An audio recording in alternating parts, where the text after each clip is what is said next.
tuna hian Varang TV situ OMA playground na kanom me ka hei artificial grass pha tur ania an grass pha tur te hi kan en chianga field te hi a leveling an lak te hi tha em tuitling a omem ti te po kan en don ani tukin zinga ru asur hrep maya hei tuitling om se chu lang om tak ania tuna kan hu the chuna chuan om lova hei hi a leveling an lak fel vek to ania border lung rora kan ti meng chu asin te te hei en chiang ila sin te te ni hangang hi an chil mam veka chumi chunga chuan hei hi an pha dona a chung le chuan artificial grass khi laya mi khi lai mi ho khi asiranda ho khi an pha nga ti chuan a hung na fencing te hian siam zonga ti chuan grass su kan nei ve to mai don ni amara chu helama hian na fel hlel awma wangin pipe an phum san hai chuak le a an siam thale don ani chuan hela hian pavilion oma pavilion hi a hma om kha thri ania a tharin an sa a hma ai sang khan a hnuai dressing room tur an ti po an zau tha khop mai kan zuk en chianga a bula hian zumin om boka so lampang volleyball court so thri anita a ti chuan field hi adung lampang a hma ai khan a zau don ti na ni chuanin hei han en kolela gallery om theina tur heng lai te hian a om dul maya helai mun hi sport complex ani theilowa field pakhat om theina tok tok ania sirvela volleyball court basketball court le shooting gallery te hi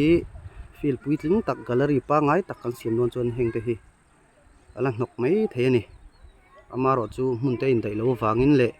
in fiam mi te hi mi chi sang sang basketball khel chi te volleyball khel chi te silai lam tui mi te kan ya wangin tuna om te hi chu puisi lo ngai taila kan khutang khoi tu ten rom han fel fai tak mai nakina an ti tur angai la ti chuan kan mamo em chu motor parking na tur ani tournament omni khuate pon motor park na tur hi awang em helai basketball court hi parking na an han ber chu nia basketball khel mi te tan chuanin a hnok viau mai theya amaro chu hmun dang han park na vak tur om lo ni he lampang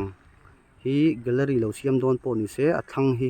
parking nang chana rem khop mai khi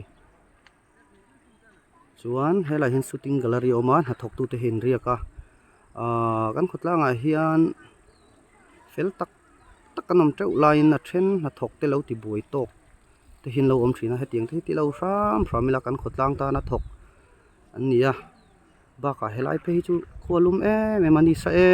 em maya na thok te point an khong ai thak omani hei an in ya khu lai vai pop pa po khu anon thoma chun tiang em khona dum lo ni ti chuan he lampang gallery hi kan en chiang leang ole hei hi dressing room turania an zau ta khop mai dressing room po ama mi kha chu gym te ania hanom na tlak vak po ni lo ni tuna chonin henga hian thu thleng te engkim an da fel thap phei chonin dressing room thatak kan nei don ani kan nei chhun te hi kan hum hal ve tho chu tul ani tuk ver te po en kol tu anom lo chonin tle makut hlei deuh ten an lo hongin an lo luta an lo ti mel hem zo thina hetiang te hi kan thalai ten kan ven hin phram angai don ani hei ba ka tha hi feel hi kan nei har le to matinari no ma chu wang chonin kan nei chhun te hi kan rau em angai ni fencing hi ral khata tang chona hiam viau na ma se hmuna tang han kal chuan in the thiama hei fit riat don lai chu ni he lai mi pavilion ania hei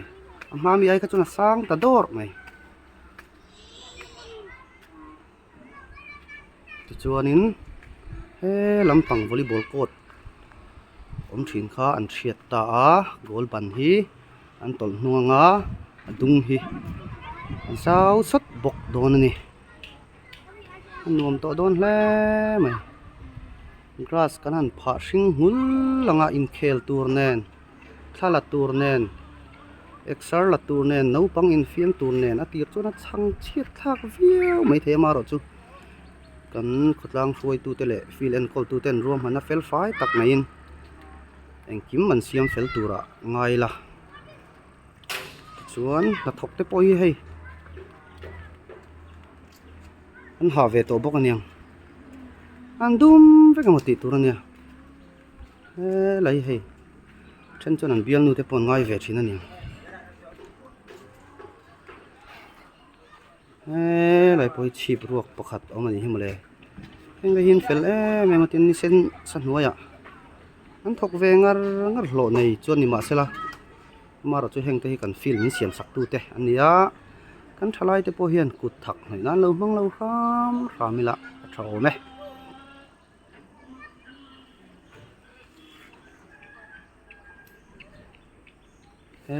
làm bằng te hi